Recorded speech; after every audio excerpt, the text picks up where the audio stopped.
Went to Kansas with Aqib Talib, one of my favorite guys. So let's start with this. I got a bunch of questions to ask you. Why did you go? Why did you go for fewer years to the Chargers instead of more years with the Raiders? They're both in the same division. Why'd you make that choice? I think the Chargers had a better plan for how they're going to use me. The Raiders had LaMarcus Joyner, a guy who they wanted to play inside and out, and the Chargers wanted me to play inside and out. But I played my first 8 years in the season, my first 8 years in my career. So I just felt comfortable joining back with my first coach that I had coming into the league. And I just felt very comfortable with the plan they have for me.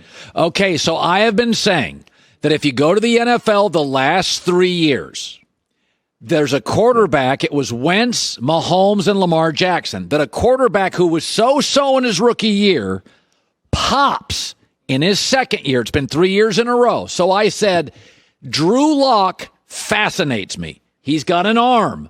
He's athletic. He didn't play a ton, but you more than anybody have practiced against him and seen him. Yeah. What are Drew Lock's strengths? And if he has some weaknesses now, what are they? Give me the book on him. Take your time on this. Man, I can't do that, man. That's the enemy now. So, but Drew, man, he has a lot of confidence. I think that's something that guys like. We got to play the last 5 games with him. I don't think the schedule was up to par really to really get a real test. But he played solid in those games. He definitely has a lot of. He can make all the throws. I think his confidence is what really ignites those players on offense. So for playing against him, that's gonna be something that we'll try to take away. Yeah, he definitely has an arm, and he's definitely willing to let it rip and take chances down the field, which is what I like with my corners. So now you go to a Chargers team that's got Tyrod Taylor, who's a veteran. I'm sure you probably faced him in your career once, and Justin Herbert, the young quarterback. If I said, who do you think wins the job? How do you think it plays out?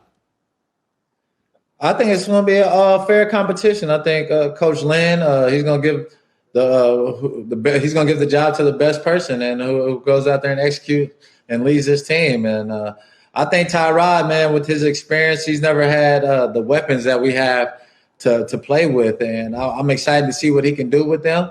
And I'm definitely excited to see Herbert, man. He was a guy that I know all y'all were talking about him being the number 1 pick last year. So if he would have came out, so I'm excited to see what type of player he can be. And you see he's athletic. He can run and make the throws. And so it's going to be a great competition. You know, it's interesting. You've been in this league now for a decade at a high level. And this league is tough for young players. This year we didn't have OTAs. We may not have all the practices. For a veteran like you, do you think it's an advantage this year where you've worked out in a gym, but we may not have 30 practices before the season? Yeah. Oh, yeah, I think it's a big advantage, especially for vets that know what it takes to have success in this league. Me just being on my same regimen, I've had the same trainer for 9 years now, so I'm excited to see what the results happen. I feel great. Nothing's changed in my training, so even with the virus, so I was able to still get everything I needed to be done. But the rookies coming in, they're going to have a real small margin for error when it comes time to training camp. So Tom Brady goes to a new team. You, a veteran, goes to a new team. And it's different because in Denver, you wake up in the morning, you had your drive to work memorized, the playbook memorized. It's just easy. It's second nature. It's your NFL job. Now, new city, new team, new coordinator, new playbook.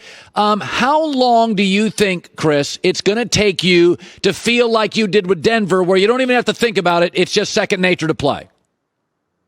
Honestly, the defense has been it's been great. We've had great meetings. I've been able to learn the system pretty well. I asked all the questions that I needed to be able to get on the same page with guys. And really, honestly, I feel comfortable. I feel great going in. It's really a lot less on my load than what I've had in the past. So I feel great. I feel very comfortable going into the season, and the system me being all over the field, being able to blitz, play the run, also play man, getting back to doing what I've done in the past, and that's be all over the field. So that's something I'm excited for. So your first game this year is against Joe Burrow, the rookie quarterback. Now, let's be honest. You guys have a pass rush with the Chargers, and go back to the times you have faced rookie quarterbacks in your long Pro Bowl-laden career. Are there little tricks? Are there little advantages you can have, say, against the Burrow that you wouldn't have against the Rodgers or a Brady or a Breeze or a Russell Wilson that have been around a long time?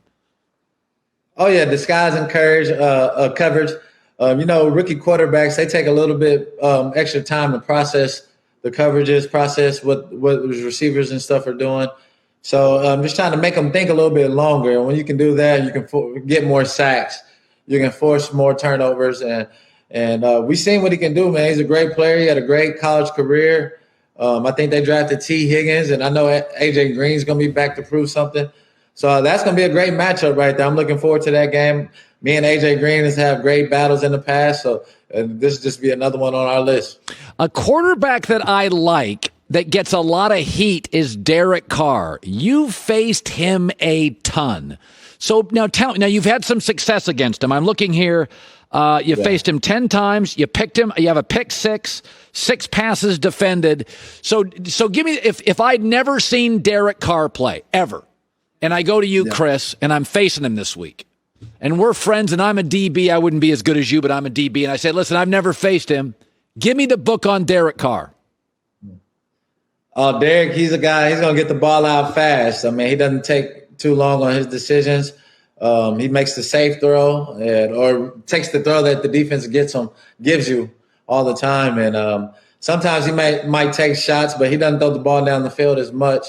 And that's really my take on Carr, really, is that he's just going to get the ball out fast. He might take some chances down the field, but he'll pick his spots with that. Well, to be honest with you, that is what, according to reports, has frustrated Gruden. He wants him to take more shots down the field, and he is a guy that gets rid of the ball very, very quickly. So I got to ask you about some of the NBA guys are saying we're not comfortable going back. You told me before the break you're working out, you're in great shape. But now, the numbers are spiking. You're in Dallas. Texas numbers are spiking with COVID. Are you comfortable right now going back in a week or two to practice? How do you feel about that? Honestly, I don't know. I just you don't know what's real or fake out there, man. You just don't. And you see your fellow peers in the league get it. Von Miller is one of my good friends. Just seeing him get it. So it's just a situation where I'm not all the way confident in what's going and flying and playing and playing with a clear mind. And really with me, it's just being me getting sick and being able to give that to my kids. And that's one thing I am worried about, is just not being able to keep them from having any harm. And so that's one thing that kind of gets me a little cautious. It's great talking to you. Congrats on your success. Can't wait to see you in the Baby Blues at SoFi Stadium. It's the newest stadium in the NFL. I fly over it all the time. It looks great. Chris Harris, thanks for coming on the show. Oh, yeah, no problem. Hi, everybody. Thanks for watching. Subscribe here to get the latest from the show. Also, be sure to check out more of the best clips from The Herd or go watch a few segments from other shows on FS1.